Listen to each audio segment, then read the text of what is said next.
Amen. Magandang umaga po sa inyong lahat mga kalakbay. Isa na naman pong araw na punong-puno ng pagpapala na galing sa ating Panginoon at isang maghapong mararamdaman po natin ang kanyang patnubay at gabay at mararamdaman natin ang init ng pag-ibig ng Diyos. Yan po ang ating panalangin at pagbati para po sa araw na ito. Amen. Ayan. Ngayon po pala ay araw ng Lunes, Monumental Monday. Hindi po ba?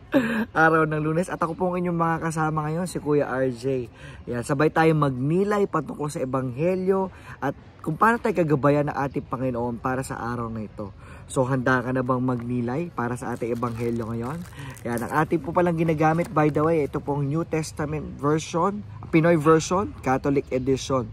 Okay? Pero, if you wanna learn more about the Bible, ang suggestion ko po, kumuha po kayo ng RSVCE, yung Revised Standard Version Catholic Edition or NLT Catholic Edition para po mas mapalalim yung ating pag-intindi o yung pag-aaral sa ating Ebanghelyo. So, handa ka na ba? Kung handa ka na, sama-sama tayong manalangin ng ating favorite talaga, no? Di ba? Favorite prayers ating feast. In the name of the Father, the Son, the Holy Spirit. Amen. Today I receive all of God's love for me. Today I open myself to the unbounded, limitless, overflowing abundance of God's universe. Today I open myself to God's blessings, healing, and miracles. Today I open myself to God's word so that I become more like Jesus every day.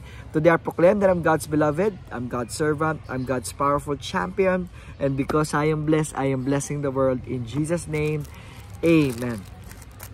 Ang ating pong ebanghelyo ay mula po kay San Lucas. Tandaan nyo to, hindi tinatanggap ang mga prophet sa sarili nilang bayan. Makinig kayo. Nung panahon ni Elijah, hindi umulan sa loob ng 3 taon at kalahati kaya nagkaroon ng taggutom sa buong lupain. Maraming byuda sa Israel nung panahong yon. Pero hindi sa taga-Israel pinadala si Elijah, kundi sa isang byuda na nakatira sa Zarephath sa teritoryo ng Sidon. Marami ring may ketong sa Israel nung panahon ni Prophet Elisha. Pero wala ni isa sa kanila ang gumaling, except kay Naaman na taga-Syria. Nang marinig to ng mga tao sa synagogue na puno sila ng galit, tumayo sila at tinaboy nila si Jesus palabas ng bayan. Tapos dinala siya sa gilid ng isang mataas na bundok kung saan nakatayo ang bayan nila. Gusto nilang ihulog si Jesus sa bangin, pero dumaan si Jesus sa gitna ng mga tao at umalis. Panginoon, salamat po sa araw nito, sa isang napakagandang araw ng Lunes, Lord God. Lord, gusto namin baguhin yung aming perception sa Monday. Hindi siya, pero yay! It's a victory already, Lord God. Not because it's a weekend, but it's a start of a brand new week. It's a start of a brand new day for us. Lord, may your message be upon us, Lord God. Kung ano man po yung mensahe gusto nyo aming matanggap, marinig sana namin to, Lord, at maibahagi namin sa aming kapwa. Lahat ng ito, dinadalangin namin sa pangalan ni Jesus.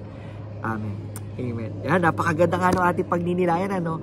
Hindi tanggap ang sariling, kumbaga, hindi tinanggap si Jesus sa kanyang bayan, sa Nazaret. Nakakalungkot isipin. Actually, mas napalalim nito nung ebanghelyo natin. Nung napanood ko yung sa The Chosen, yung part na yun. Although, di ba, yung The Chosen, napakaganda naman talaga, di ba? Kung hindi mo pa napapanood, yung may wanna start watching now.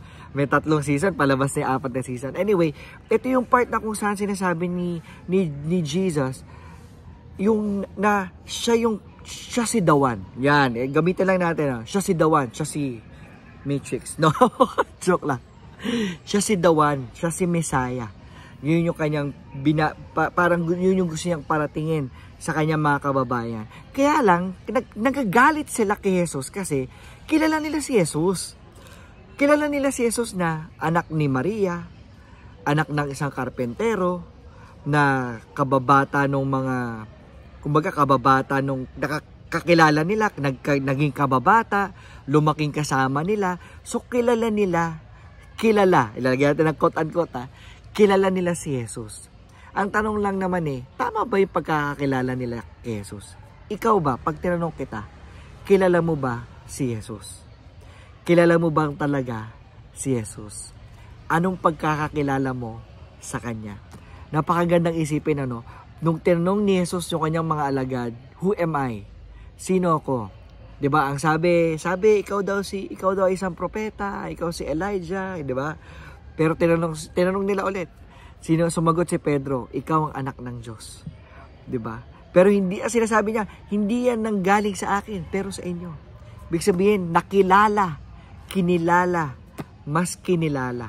Dahil mas pinalalim ang relasyon nila kay Jesus.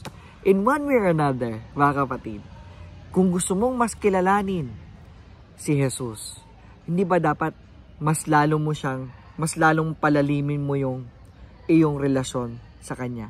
Di ba katulad na lang sa mga ligawan na nangyari, di ba? Para mas mapaibig, o hindi naman mapaibig, para mas lalo mong makilala ang isang tao, di ba? You're deepening that relationship towards that person. Towards dun sa iyong iniirog. Pero what's my point here? My point here is this. Get to know Jesus even more by deepening your relationship with Him. How to deepen that relationship? Maraming ways. Pero one way is to relate. How to relate? Communicate with God daily. Communicate with Jesus daily. You pray. How do you communicate? We pray. Pray, hindi to one way, ha? It's always two ways. Merong, di ba? Relating, merong nagsasalita. Communication nga eh. Communication, di ba? Two way yan. Merong tumatanggap, merong tagabigay. Pero syempre, matapos mo magbigay, panahon mo naman para tumanggap. The same way, pagdating sa ating Panginoon. Whenever we pray, yeah, nandun yung Lord, nagiging Panginoon kasi, di ba? Pahinginoon pala, nagiging Pahinginoon. Tapos nun, Amen. Ay, parang naman, wala nang time si Lord na kausapin ka. Di ba? Give time. When you pray, sometimes you just pray in the presence of the Lord in silence. You don't know what to say, just be in the presence of the Lord. Be in His presence. But more importantly, you do it. You do it on a regular basis. You communicate and you relate to God on a regular basis. Bakit? Kasi gusto mo nga siyang mas makilala. Gusto mo mas mapalalim ang relasyon mo sa Kanya. So, handa ka na bang makipag-relate sa ating Panginoon? Amen? So, let's pray. Lord, woo! Gagawa namin ng oras, gagawa namin ng panahon ang aming dasal. Nang sa gayon, mas makilala ka namin sa aming buhay. Lord, naniniwala kami na araw-araw kasama ka namin. Araw-araw na-experience ka namin. Kaya lang, Lord, siguro dahil sa dami naming nakikita, dami naming naririnig, hindi namin nararamdaman siguro o hindi namin na-acknowledge na ikaw na pala yun.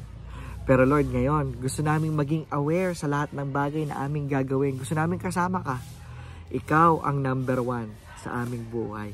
Sana po, mabigyan namin ng katuparan itong aming misyon ngayon na mas makilala ka. Sa gitna nitong Lenten season, no Lord, mas makilala ka namin. Dito magsimula ang aming pagkakakilanlan sa iyo at ng aming madama, mas lalong madama ang iyong presensya at pag-ibig sa aming buhay. Lahat ng ito dinadalangin namin sa pangalan ni Jesus. Amen. In the name of the Father, the Son, the Holy Spirit. Amen. Ayan, panahon na naman po na aming pansamantalang pamamalam sa inyo. Maraming salamat po sa inyong pag-like, pag-share, pag-follow. Salamat din po sa inyong patuloy na pag-support at pagsubaybay. At maraming salamat. Makita-kita po ulit tayo bukas. Ayan, God bless you. God is in you. Continue shining His light because believe it or not, you are a blessing. God bless. Bye.